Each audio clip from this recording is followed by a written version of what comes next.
Hola, ¿qué tal? Bienvenidos a Ni Más Ni Menos con Yelenis Reina. Ni más de lo que ocurre, ni menos de lo que nos importa.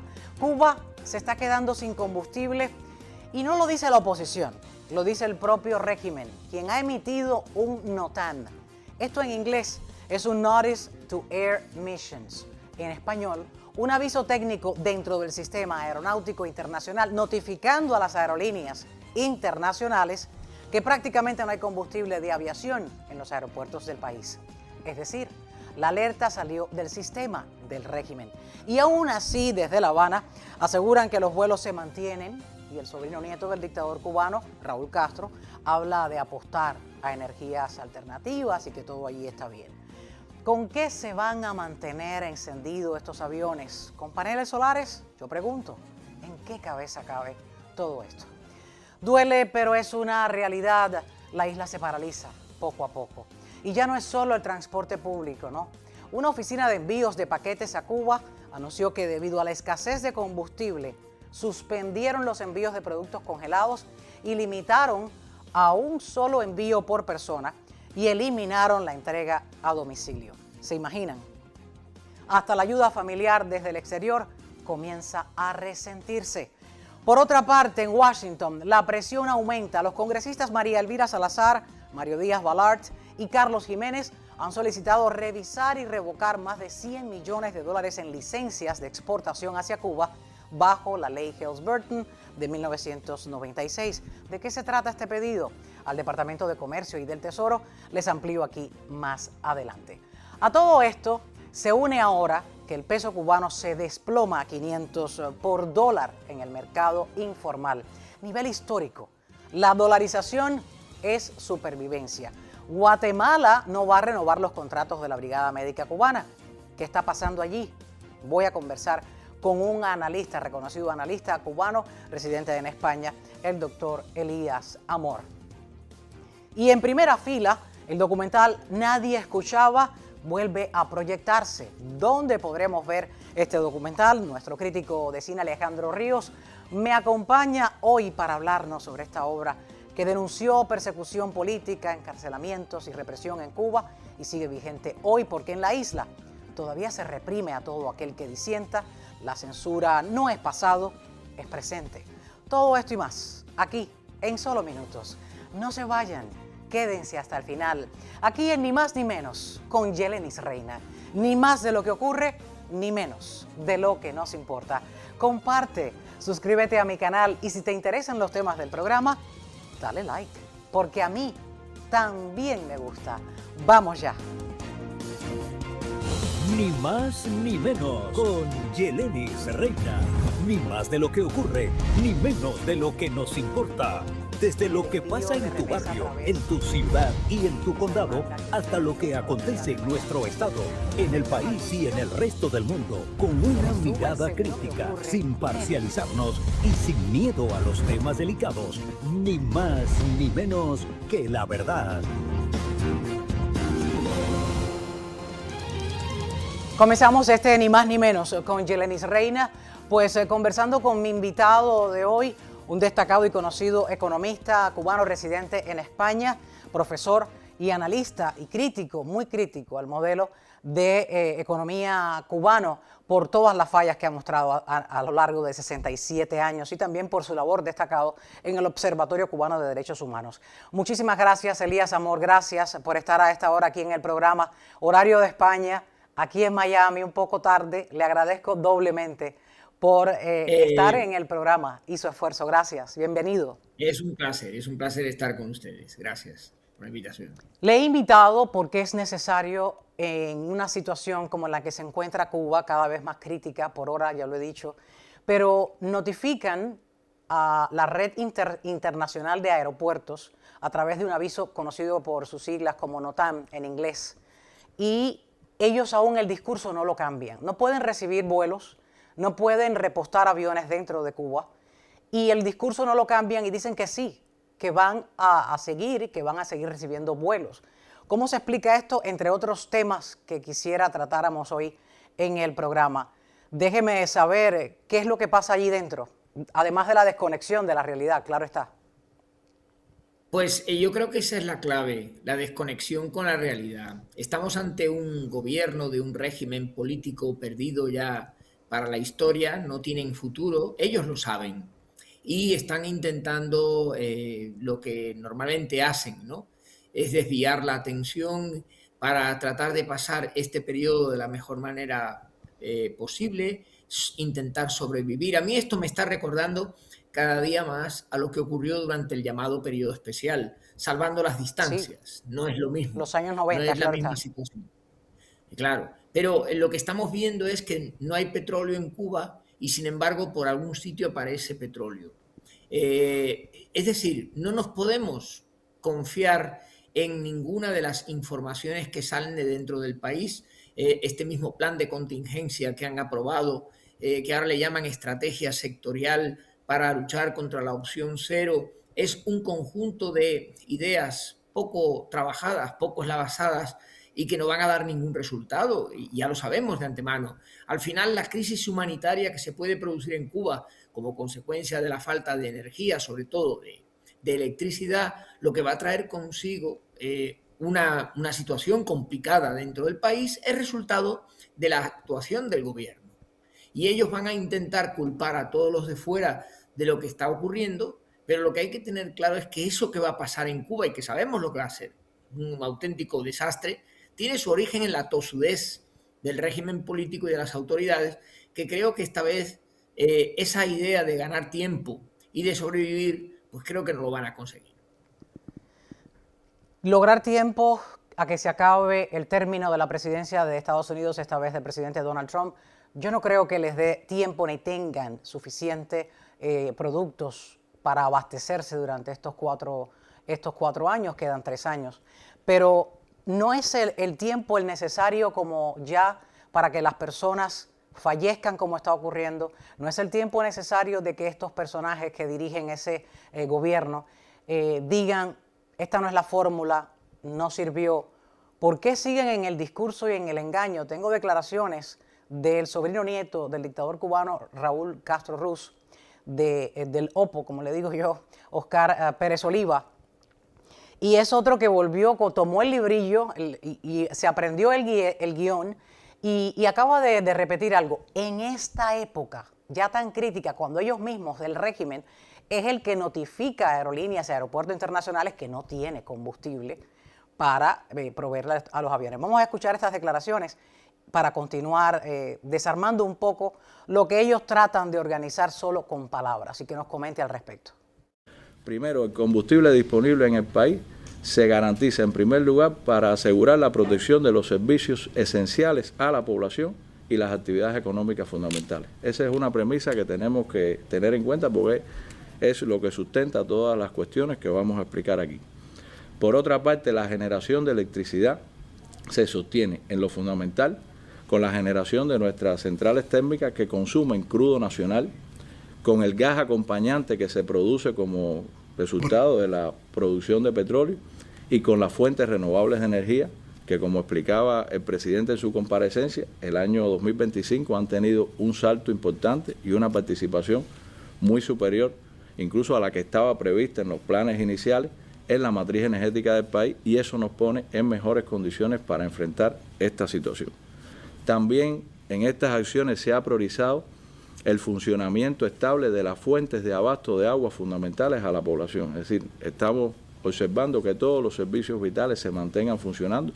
Nosotros venimos padeciendo un grupo de restricciones, yo creo que hay que reconocerlo, hay que ser objetivo. El país viene de una situación económica compleja donde tenemos restricciones energéticas, restricciones en el agua, dificultades también con los alimentos, como consecuencia del bloqueo, también de deficiencias internas que no venimos a justificar y que reconocemos y que como parte de estas acciones también estamos trabajando para transformar.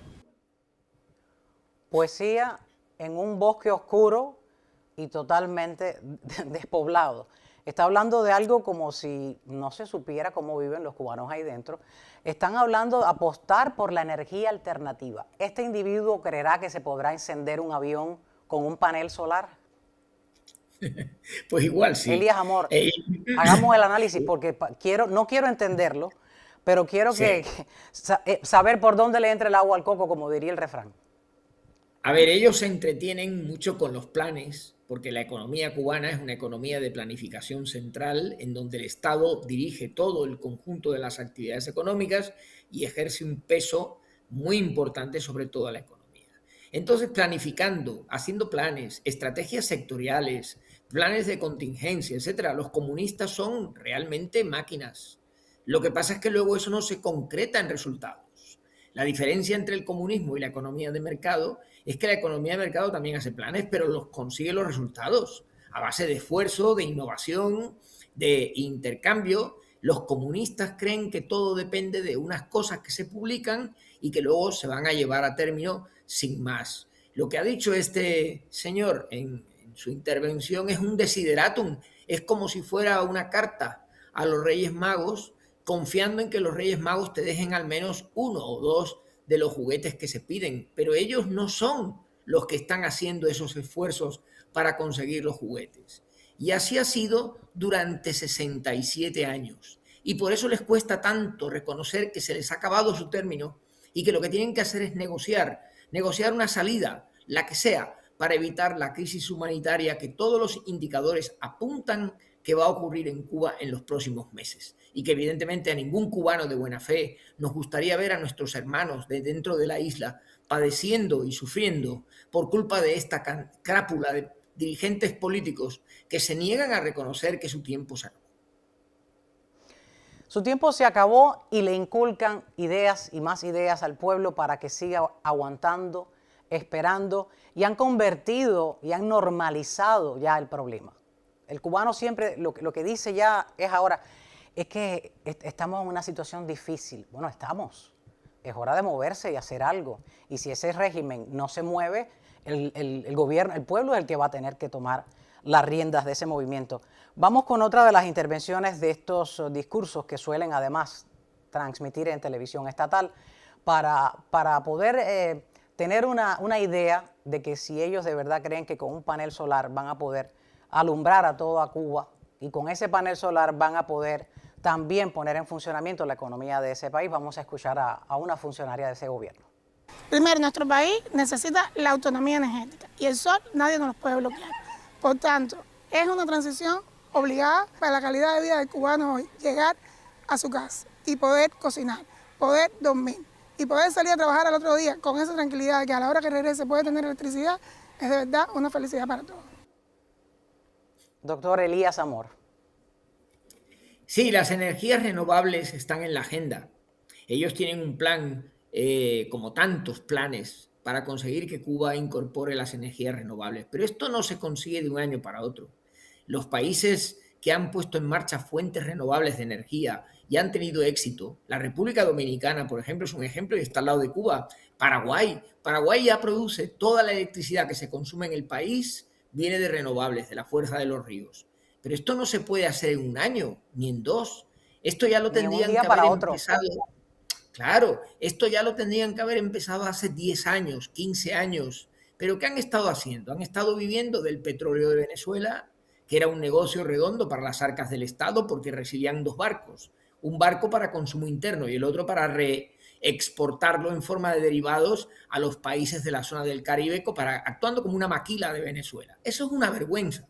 En ese intervalo de tiempo deberían haber empezado a incorporar las energías renovables, que seguro que Cuba, por sus horas de sol, por el viento, por las mareas, podría tener todas esas energías renovables ya en marcha, pero lleva un retraso considerable comparativamente con el resto de los países de América Latina.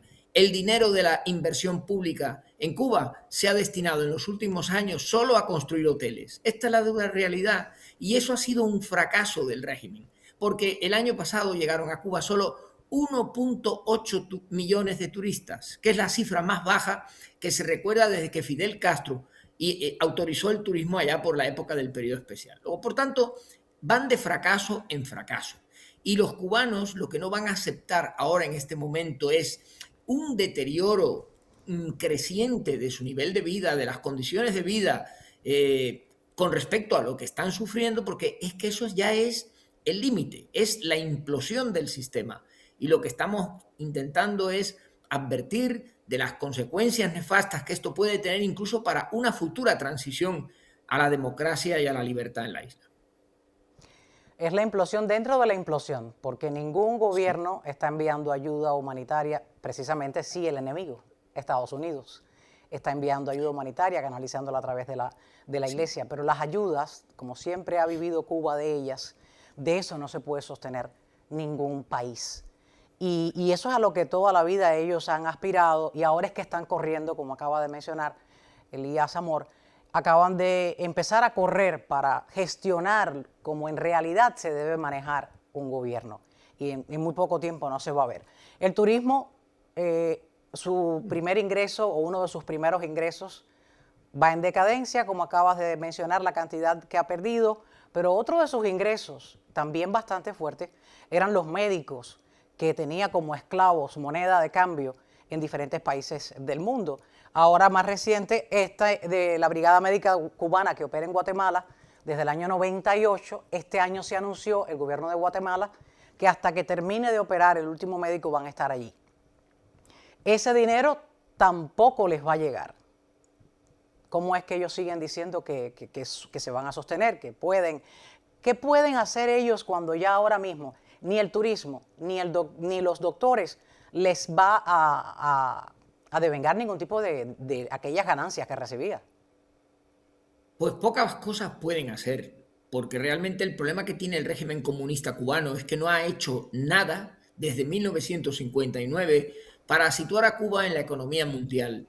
De hecho, hasta el sector más importante de la economía, el azúcar, Fidel Castro personalmente lo destruyó a comienzos de este siglo XXI cuando decidió cerrar todos los centrales azucareros, los ingenios y abandonar los campos de caña al Marabú, que es la peor decisión que se ha podido tomar en un país desde el punto de vista económico. Yo solamente pienso en los miles de macheteros que se tuvieron que reconvertir profesionalmente porque no tenían trabajo en el campo cubano. Este es el ejemplo típico de las decisiones desastrosas. Y luego se inventan lo de la venta de servicios médicos, la venta de servicios deportivos y profesionales, es decir, como no tienen productos para comercializar y los pocos que tienen, como el tabaco, níquel o cobalto, tienen una demanda muy limitada en los mercados mundiales, pues tienen que vender servicios.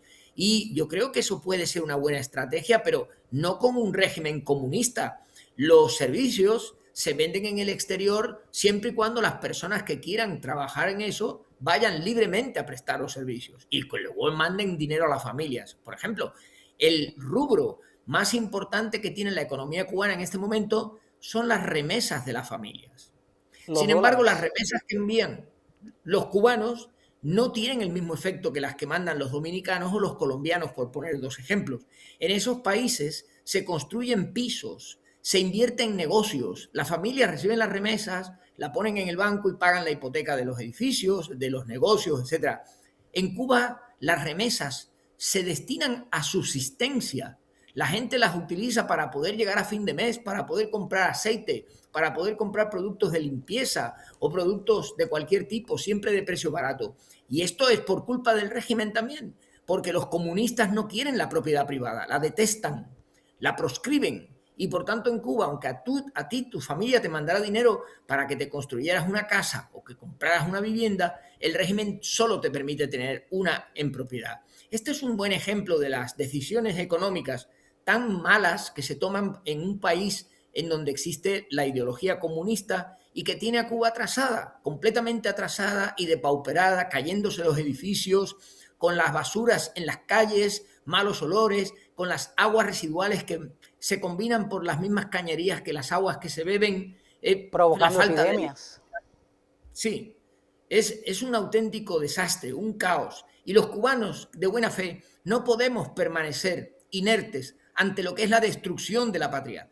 El régimen comunista está destruyendo la patria. No hay vía económica que pueda ayudar en este momento para salir de esa situación, salvo que dimitan y dejen un paso a un lado para que otros asuman en los cambios políticos y económicos que hay que hacer en Cuba. Y ahora mismo, justo en los días que estamos viviendo, ha habido una caída del peso cubano en un número histórico. El dólar está en 500 pesos y esto pudiera aumentar. Es una barbaridad que lo que pone a regir ahí dentro es al dólar. es el dólar el que manda. Y mencionaba la cantidad de remesas, que son millones de dólares de remesas que reciben los cubanos en la isla, porque tienen familiares en diferentes partes del mundo, no solamente de Miami. Sí. Y es increíble de que una libra de arroz cueste cientos de pesos en moneda nacional. No hay efectivo, es un mundo, una economía que funciona a base de trueque. Y recientemente, a propósito de ese tema, me comentaron en uno de los programas, me escribió una señora y me dice, Yelenis, lo que está pasando aquí dentro ahora es peor que en los años 90, porque en los años 90 te vendían, tu vecino te vendía, el del mercado te vendía y era confiable, porque esos mercados no tenían las pesas alteradas, porque como era privado, el hombre quería que le compraran de vuelta. Pues ahora, allí te pesan el producto, llegan a la casa de 5 libras de arroz, me dijo, que compró, llegó a la casa y tenía 3. Ya no te roban onzas, se roban libras y se roban entre ellos. Ese es otro fenómeno social que como economista usted me pudiera ampliar un poco más. Es un fenómeno social que es donde ya no hay respeto ni cuidado por el prójimo. Entre la ayuda que antes se daba, la ayuda se daba entre ellos mismos, decían, bueno, estamos mal, y este vecino te daba de lo que le quedaba o cocinaba y te brindaba porque había. Y allí se pierde, no solamente se está perdiendo un país completo, no existe ética, no existe moral y no existe confianza ya en el prójimo. Es algo totalmente desastroso, muy triste, muy lamentable, que llega con ahora más crudeza, porque estos médicos que también estaban trabajando en el extranjero estaban recibiendo una pequeña porción del salario que recibían, porque el resto iba para el régimen de Cuba. Y tengo unas cifras aquí que publicó Diario Las Américas refiriéndose a este comunicado que envió el gobierno de Guatemala, y se menciona una cifra que recibía el gobierno por estos médicos de Guatemala, solo de Guatemala, 4,8 billones de dólares anuales. Y ese dinero no existe en lo que es una infraestructura. Llegó este dinero de Guatemala, vamos a ver cómo se endereza esto aquí, vamos a comprar maquinaria para eso mismo, para restaurar lo que es la zafra y poder tener nuestro azúcar y no tener que esperar que China te mande la ayudita y te mande el regalito, como si China fuera tu papá que vive en el extranjero y te envíe una remesa. Los números me gustan ponerlo porque la gente dice, no, nos ayudaron. No, digo, 4.8 billones de dólares al año solo de Guatemala. Es impresionante. Sí, esto que tú estás planteando, Yelenis, el sálvese quien pueda que se ha instalado en la sociedad cubana, el engaño, el corre-corre, el ver quién llega a final de mes, la desesperación, esto tiene un origen reciente y también es culpa de las actuaciones del gobierno comunista cubano. Te recuerdo, totalmente. Cuba pasó la pandemia como la pasó en el año 2020 y al salir de la pandemia los cubanos se encontraron con una cosa del otro mundo que llamaba mucho la atención y que se presentaba como la gran operación económica que había que realizar en Cuba para sacar adelante la economía. Me estoy refiriendo, y tú te acordarás, a la famosa tarea, famosa por llamarle de alguna manera, la tarea ordenamiento de Marino Murillo, apoyado por Raúl Castro. Esa tarea ordenamiento, ya yo en aquella época tengo escritos en mi blog análisis en los que decía que el desastre estaba servido con esa política económica. Por esa política económica no tenía ni pies ni cabeza. Y, por ejemplo, eso que tú planteas del dólar, la situación del dólar en los mercados financieros informales y formales, es consecuencia directa de las medidas de la tarea de ordenamiento, que descompusieron completamente la relación entre los precios, los salarios y los sectores productivos en la economía cubana. Y no voy a dedicar mucho tiempo a hablar de la tarea de ordenamiento, pero la tarea de ordenamiento es responsable directa de la tasa de inflación tan elevada que existe en Cuba, que es una de las más elevadas de América Latina, más elevada que la de Argentina de Milei. En este momento Cuba ronda un 70% de tasa de inflación anual, que eso es insoportable para los sueldos y las pensiones de $5 que ganan los cubanos. Si dijeran que los sueldos fueran elevados, pero incluso las pensiones rondan los $5 al mes. Eso es una de las cantidades más bajas que existen y solamente comparables con las que hay en Venezuela, que Venezuela pronto encontrará una fórmula para salir adelante. Cuba no. Cuba lo tiene muy difícil. Y por eso creo que toda esta situación hay que decirlo con toda la claridad del mundo, y los economistas estamos precisamente para que nadie pueda tener dudas respecto de lo que nosotros argumentamos. Si Cuba se encuentra en una situación dramática desde el punto de vista económico en este momento, es responsabilidad única de los dirigentes del régimen. No nada de embargo, con Francia.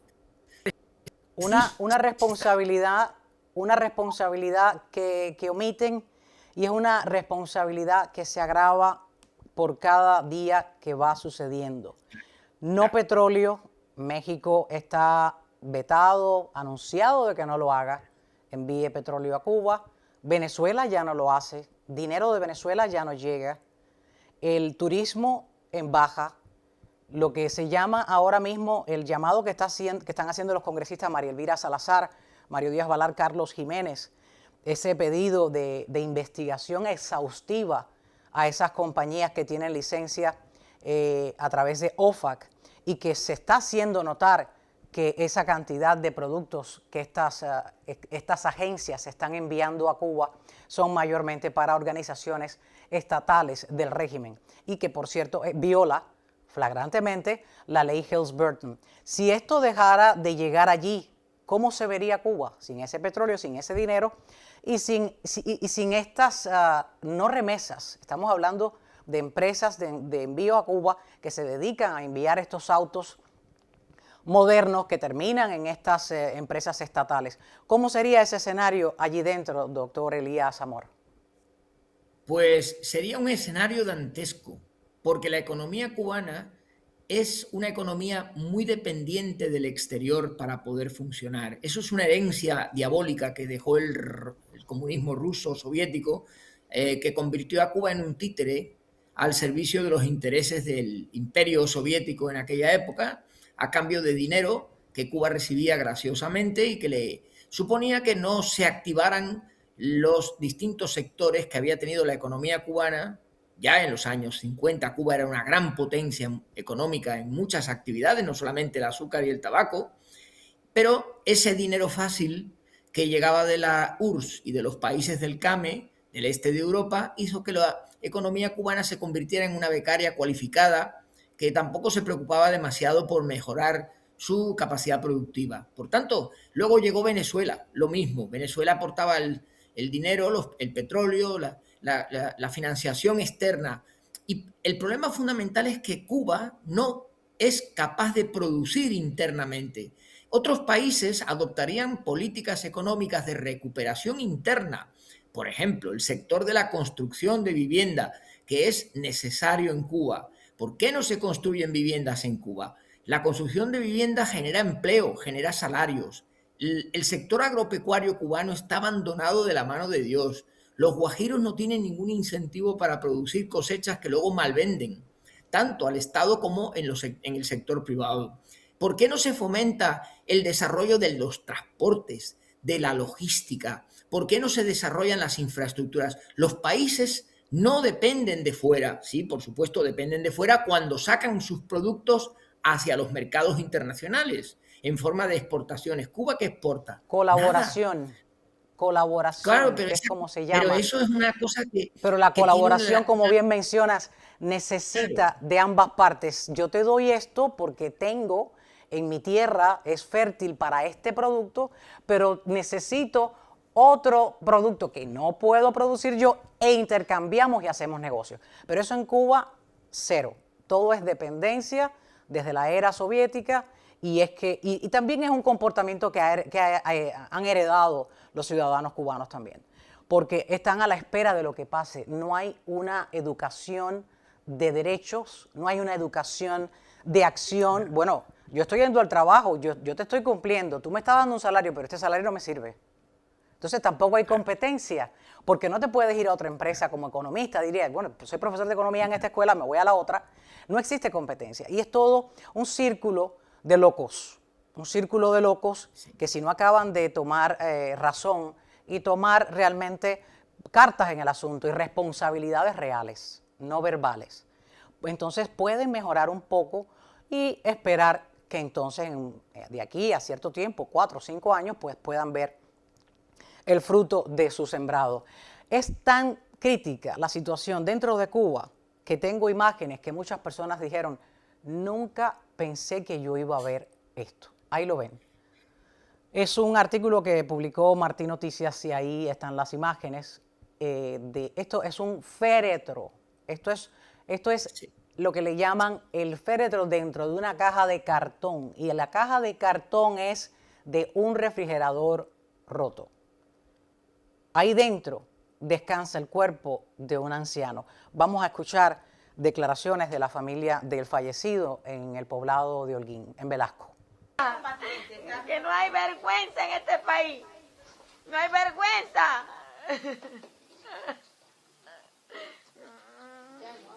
Este país está corrupto. Es un país corrupto. Terroristas. Terroristas, desgraciados, malditos. Diacanel, desgraciado. Soy yo.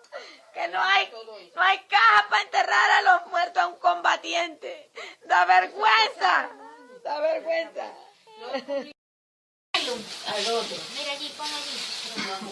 Y ese se le pone arriba, si es preciso, después que se ponga. Con la sábana. Qué impotencia. Qué impotencia porque te narro, Elías Amor, este hombre el fallecido se llama Salvador Martínez Almaguer, y fue combatiente en la llamada lucha contra los bandidos, en plena tensión, cuando la Bahía de Cochinos. Imagina haber dado casi su vida por eso que ellos llamaban la revolución, que no ha revolucionado nada, y que de pronto esa misma revolución le permita fallecer a uno de los suyos en esas condiciones. Pero hay algo más crítico detrás de todo esto, y a medida que voy leyendo los comentarios en mi programa, en otros artículos que publican desde dentro de Cuba, voy mirando, porque no voy entendiendo, voy mirando que cada vez ocurre algo y es aún peor. Estas personas pudieron avisarle a algunos familiares para que vinieran y le ayudaran, le ayudaran a fabricar un ataúd de madera ahí, de medio palo, como se dice en buen cubano. Pero no pudieron avisar a esos familiares que podrían estar dispuestos a ayudarlos porque no había corriente para utilizar y cargar los celulares, porque no hay transporte público para ir a casa de ese familiar que supuestamente podía saber de carpintería, y no llegó a tiempo.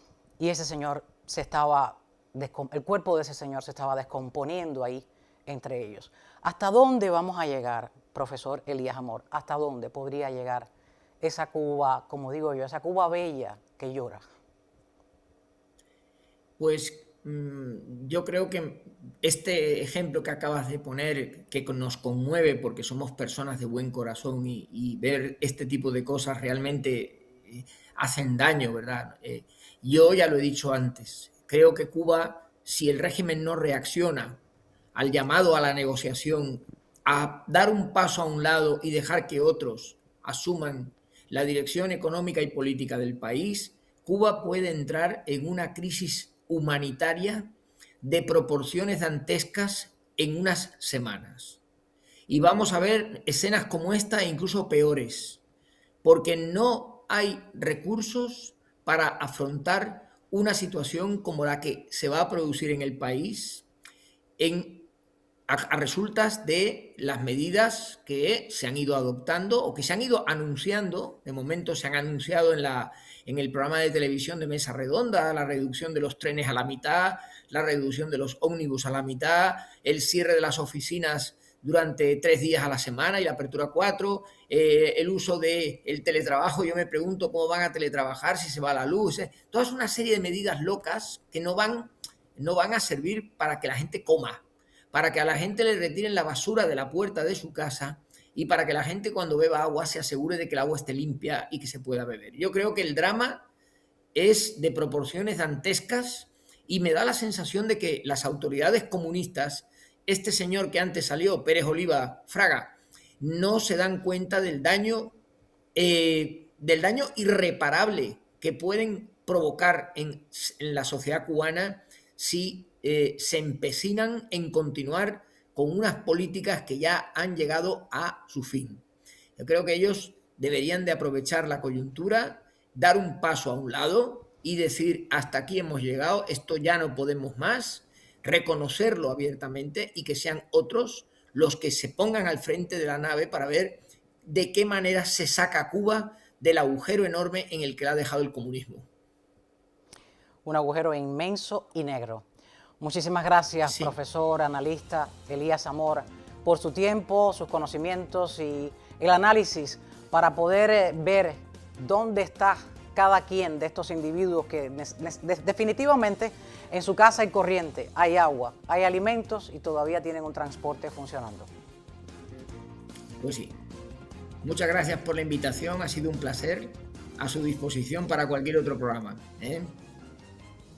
Gracias igualmente y le espero, claro está, le espero muy pronto. Feliz día a ustedes. Compartan el link y síganme porque tengo mucha más información. Nadie escuchaba, dirá, ¿de qué hablas? Bueno, es un documental que está muy vigente todavía dentro de Cuba. Voy a conversar con el crítico de cine, nuestro crítico de cine, Alejandro Ríos, al respecto. ¿Dónde pueden verla? Es lo importante, quédese porque ya regreso. Les espero.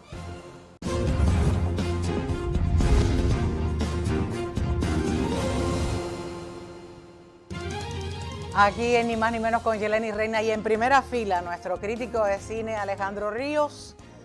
Llegó ese momento. Bienvenido, Alejandro. Cuéntame de esa propuesta en la serie de cine cubano. Sí, acuérdate que habíamos hablado anteriormente de Orlando Jiménez Leal cuando puse La Otra Cuba.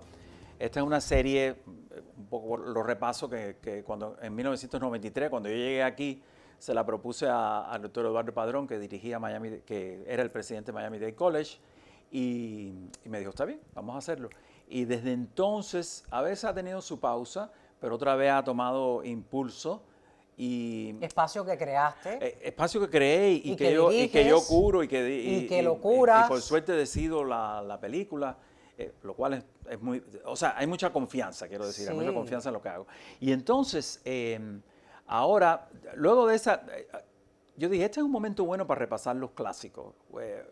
La Otra Cuba es un clásico, este sin duda nadie escuchaba. Incluso Conducta Impropia. En 1984, Orlando Jiménez Leal y Néstor Almendra, el gran fotógrafo, ganador de Oscar, además, hicieron el documental Conducta Impropia en 1984. Y él mismo dice, yo pensaba que ya, Néstor, que ya no me iba a ocupar del tema, pero surge en el 86 un encuentro en París con personalidades como Yves Montand y otra gente muy importante. Una especie de simposio. Exacto, para hablar de los presos políticos. Y han hecho lo que le dicen el blueprint, o sea, el ejemplo máximo de lo que es un documental político sobre los presos políticos. Este es el modelo que luego mucha gente siguió, afortunadamente. Claro. No voy a decir que imitó, sino que aparte siguió, se inspiró. Este documental inspiró todo lo que conocemos después, lamentablemente. Estamos hablando de los primeros 28 años de la revolución, de la llamada revolución, o de la dictadura. Donde ya se estaba viendo y nadie se daba cuenta. Y todo el mundo, y el hecho del nombre nadie escuchaba, no era solamente, lo cual era lo más común, que los intelectuales del mundo y otras personas apoyaban el delirio que tenían de la Revolución Cubana. Lo increíble era que en Cuba no sabían que esto estaba pasando.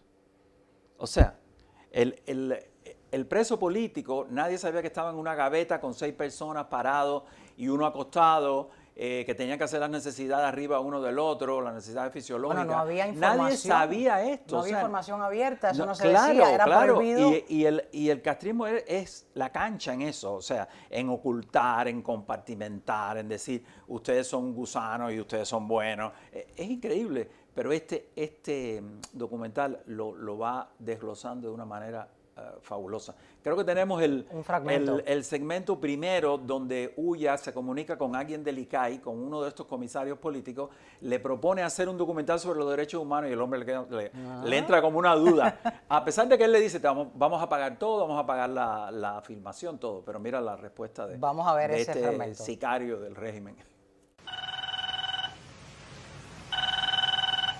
Camilo. Sí, ¿qué tal? Señor Vives, ¿cómo está? Bien, mira, yo te llamaba, justamente te llamé varias veces para decirte que lo que va con tu petición de rodar en la película, tal como que te llamé para informarte realmente que por parte nuestra nos interesa participar en el proyecto a partir de que en él realmente, como tú bien sabes, existen compañeros, existen traidores ahí y apátridas, bueno, no nos interesa participar en este proyecto. ¿Traidores y apátridas en qué sentido? Mira, si hasta ahí yo pienso realmente que no tiene sentido continuar realmente conversando sobre esto. Yo creo que llamé realmente para esta respuesta nuestra. ¿Ok? Bueno, pero yo realmente creo que es un cambio de posición muy súbito tuyo, después de haber sido tan amable conmigo el otro día. ¿Tú recibiste los telegramas míos? ¿Por qué me cuelgas? Ese es un momento extraordinario del cine cubano en general. Yo digo el que se ha hecho en Cuba y el que se ha hecho en el exilio, pero ese es un momento extraordinario porque está captado, o sea, el hombre lo capturan en fragante, ¿no? O sea, sí, en cámara. Documentan todo lo que ocurre, exacto. Lo que quieren hacer y lo que no le estaban dejando hacer, que comprobaba. Era prueba fidedigna de que ellos no te iban a permitir hacer eso. Está hablando ahí, era uno de los grandes productores del ICAI. Que por cierto, yo a veces creo que recuerdo haberlo oído hablar ahí en una oficina ahí en el ICAI, de que se iba de vacaciones para Portugal. O sea, en lo que Cuba se derrumbaba, toda esta gente vivían como Carmelina, vamos a decirlo de esa manera cubana.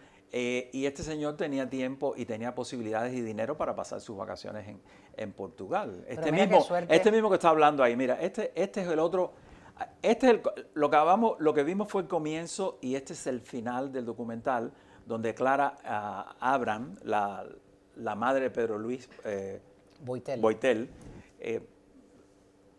explica su ordalía, creo que ahí tenemos a Jorge Valls. Ahora vamos a escuchar ese fragmento. Este es Jorge Valls. El de la madre de Boitel. Vamos a verlo. Y dormía yo durmiendo en una almohadita que yo llevé en una frazada, durmiendo ahí todas las noches a ver si supiera de él. Y me decían que estaba bien, que era yo la que estaba loca, que yo estaba mal de la cabeza, que él no tenía nada y él se estaba muriendo. Sí. Entonces toqué el mundo entero. Moví cielo y tierra, Señor. Cielo y tierra moví yo. Me arrodillé muchas veces pidiéndole que no muera. Cielo y tierra. ¿Sabe lo que pasa? Que yo enviudé joven y eran otras épocas también, no era la época. Entonces me puse mucho con mis hijos. Yo me veía con mis hijos, me parecía que tenía el mundo para mí. Ese es un momento realmente terrible, yo diría que es el momento más dramático del cine cubano, así. Y me dijo Ulla que ellos fueron y filmaron en ese humilde apartamento de la pequeña Habana en el año 86, o sea, la película salió en el 87. Al poco tiempo después la señora falleció y hay un momento al final que ella dice que ella quería ya morirse para ver si se encontraba con su hijo, quien había muerto en una huelga de alguna hambre manera, y dice que es una huelga de hambre terrible, que fue uno de los primeros mártires de la oposición cubana. Y dice que el lugar estaba impecablemente limpio. Él le llamó mucho la atención el orden que había ahí.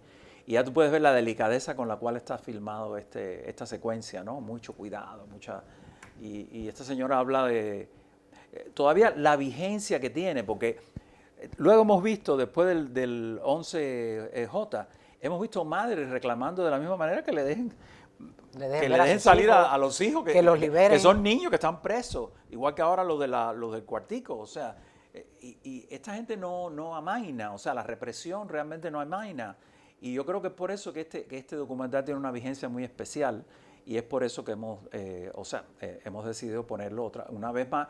En pantalla grande no es lo mismo que ver algo en televisión, y verlo ahí con un grupo de personas como es el Cubic Center, con un sonido bueno, con una imagen impecable, realmente es muy emotivo, es como un... Y además ahí no van solamente cubanos, ahí van muchas personas de otros países de América Latina principalmente, que de pronto se desayunan, dicen, no teníamos idea desde que esto ha pasado al principio. De lo que ya luego fue la gran bomba de los 67 años que está estallando y nadie todavía entiende cómo fue que pasó y que lo permitieron. Ahí hay una señora que la entrevistan, que tiene su CDR, que es una presidenta CDR, y ella explica por qué ella vigila al prójimo, por qué ella vigila al de al lado. Tiene un concepto y todo. Sí, tiene un concepto de por qué vigilo al de al lado. Igual que el dictador Fidel Castro le explica, que es un segmento muy bueno, Uya lo encontró en un lugar y lo incluyó de una manera muy apropiada en este documental. Explica el señor Castro, para llamarlo de una manera, explica a este europeo que lo está entrevistando que Europa tiene una forma de la libertad y que Cuba tiene otra. Mira, es que son descubrimientos de estos canallas que realmente... Sí, porque la izquierda siempre está ahí. La narrativa. Sí, pero la izquierda defiende esa... desastrosa, no izquierda, pero la defiende desde el aire acondicionado, en Europa, en París. Yo siempre he dicho, desde la comida apropiada, en Los Ángeles, donde te dejan protestar, donde te dejan manifestarte. Sin apagones. Sí. Por eso este documental tiene una vigencia. No, yo los quiero a todos con libreta cubana allí dentro. Está, una temporada en el infierno. Una temporada. Se dice, una breve temporada. Que ya no hay libreta de abastecimiento. Ni eso. Por cierto. Ni eso. Vamos a ver un tercer fragmento de lo que en su momento, cuando se estrenó, el New York Daily News calificó de un documental tenso, escueto y aterrador que te enfriará hasta los huesos. Exactamente. Esta es una de las tantas críticas que describe este documental. Vamos a verlo. El turismo siempre ha sido importante en Cuba, en todo el Caribe. Y el otro día, Valls, encontramos en una feria de libros viejos este recuerdo de vacaciones que es como de los años 30, creo. Y es curioso, aquí está el castillo de la cabaña en el que tú estuviste preso. Fíjate. Sí, este es el castillo. Precisamente este es el lugar, el foso, donde se llevan a cabo las ejecuciones. Es un bello castillo construido a final del siglo XVIII, convertido en posición militar de primera importancia. Por los años del 45 al 50 y pico, fue una estación turística donde la gente se iban a ver las reliquias del tiempo de España, los escudos. El lugar donde está el palo de fusilamiento es el mismo que usaban en tiempos de España para fusilar. En la noche el silencio es grande y se siente cada uno de los ruidos, sorprendentemente hasta el ruido de las pisadas en la hierba se siente. Entonces asistíamos noche tras noche a 5 o 6 ejecuciones. Había noche en que eran más, alguna noche puede ser que no hubiera. Pero sentíamos el ruido del automóvil cuando abrían la puerta, cuando cargaban los fusiles, cuando arrastraban los pies, cuando se llevaban el cadáver. Estando en el castillo del Príncipe, creo que era el año 1973, 3 jóvenes trataron de escapar. Los capturaron al día siguiente a 2 de ellos, se celebraron un juicio popular en el patio del Príncipe, aquella una multitud de uniformes rugiendo como bestias feroces, el juez, el fiscal y todo el mundo insultando a aquellos infelices. La prueba de la parafina que estaba ordenada no se había realizado, se dijo que no hacía falta, los alaron del tribunal y los llevaron junto a una fila de sacos de arena y allí los fusilaron. Una violenta realidad en solo un párrafo. Y además narrada por un poeta importantísimo, Jorge Valls, que estuvo 20 años preso, 20 años en esas condiciones. Está Ángel Cuadra también, que yo lo recuerdo porque trabajé con él durante muchos años en la Feria del Libro, otro poeta. Una característica que tiene este documental es la serenidad con la cual estas personas hablan de Sordalía. ahí no hay, tú sabes, ahí no hay un exabrupto, nadie se pasa, todo el mundo te cuenta el sufrimiento como fue, lo cual te lo hace más creíble. Totalmente. Porque no se vuelve como vengativo, no hay rencor. Esteban Luis Cárdenas, que sale ahí también, es un escritor que a mí me tocó presentar una vez aquí en la Feria del Libro, un escritor negro, cubano, que saltó de un edificio para el patio de la Embajada Argentina. Y ahí se le partieron los tobillos. Y ahí fue, la legación argentina dejó entrar a la policía y que lo arrastraran hacia afuera. O sea, increíble. Nunca nos han querido mucho también. Hay una cosa, hay una falta de cariño, vamos a decir, para decirlo de una manera. Esa es la condescendencia que han tenido siempre con esa exacto. dictadura. Tienen mucha condescendencia, como si se tratara. No sé si recuerda, las personas mayores, los abuelitos siempre decían a los nietos, decían, pobrecito. Sí. Es una especie de condescendencia materna, innecesaria. Una complicidad, ¿a cambio de qué? ¿A cambio de qué? ¿A cambio de qué? Muchos, sobre todo la parte artística, iban a Cuba, disfrutaban, no pagaban, los llevaban al Festival de Cine, los hospedaban en los mejores hoteles, iban a Varadero y no pagaban un kilo. O sea, eso le decían turismo revolucionario. Hay un especialista que hizo un libro sobre el turismo revolucionario. Lo gratis y lo gratis sale caro. Sí, pero muchos se han muerto, mucha de esta gente que fueron cómplices, y otros están calladitos, como diciendo. Y ahora más.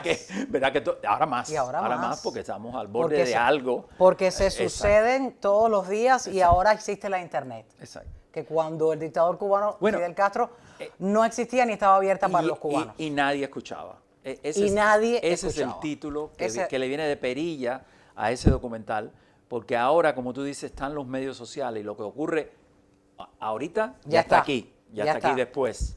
Ya está Pero en el éter. toda esta gente sufrieron, todos estos presos políticos que desfilan en este documental de una manera así ejemplar, nadie los oía, o sea, no tenían abogados defensores, ahora incluso hay abogados defensores, que a veces son cómplices también del sistema, como todo lo que le han hecho a Alcántara o a El Osorbo, que tuvieron unos, digo yo, con abogados como eso no necesita fiscales. 6 años por pararte en una esquina. No necesita fiscales, por favor. Pero las atrocidades de ese régimen no tienen ni cabeza.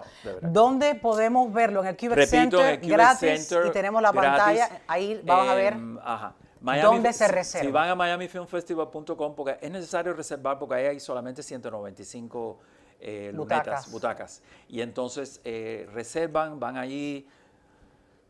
No voy a decir que la van a pasar bien porque van a estar un poco tristes, pero por lo menos va a haber porque todo esto siempre termina en una conversación, en un diálogo. Creo que el director que vive en Nueva York no tiene posibilidades por un problema de trabajo de estar con nosotros, pero hay personas que estuvieron en el documental, personas que, por cierto, lo vieron en Moscú. Hay un director de cine que yo conozco, cuando la perestroika llegó, se estrenó en el Festival de Moscú a bombo y platillo, y los rusos se quedaron maravillados, como diciendo, mira, nosotros somos causantes de esto también. Bueno, las nuevas generaciones no saben nada, no sabían. Apadrinamos esto. Y las nuevas generaciones descubren, dice, de esto me había hablado mi abuelo ruso, pero yo no tenía idea de cómo era en vivo, así como me lo están contando esta gente. No, y si tiene algún familiar zurdo, por favor, llévelo. Sí, también. Sí. Para ver si a lo mejor está de visita aquí en Miami. Si se le aclara la mente, exactamente. Está aquí de visita en Miami y dice, mira, ¿qué hago? Bueno, lo mejor que vas a hacer es acabarle de cambiar la manera de pensar esa que tiene, que aquello que nos ha hecho tanto daño. Sí, que ese romance ha costado sangre. Es un romance diabólico.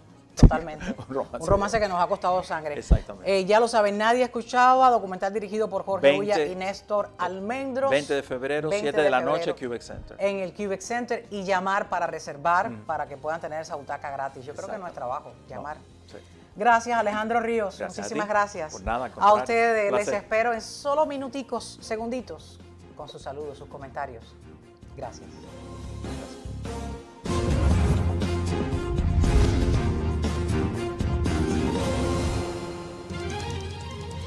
Llegó el momento de sus saludos para despedirme. Vamos a abrir pantalla y mirar estos comentarios, comenzando ya con el de Mabueno y.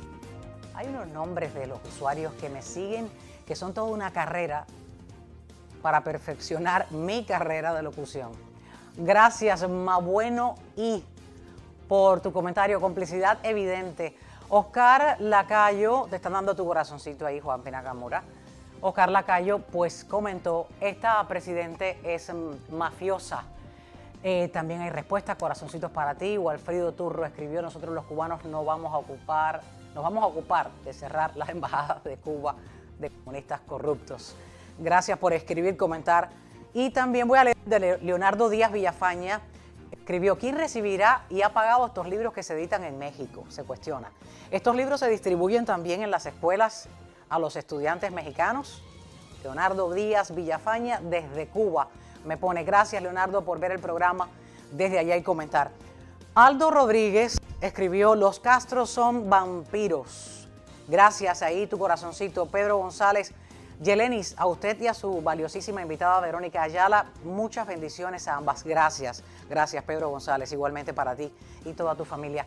Gracias a Ponce, gracias a Ernesto Basulto, gracias a Plutarco, gracias a todos los que ven el programa, los que me comentan, los que me escriben y los que me dicen también gracias desde donde ven el programa. Ni más ni menos con Yelenis Reina. Ni más de lo que ocurre, ni menos de lo que nos importa. Comparte el programa y también podemos crecer juntos, junto a esta familia de Ni más ni menos con Yelenis Reina. Aquí nos vemos en un próximo espacio. Les espero.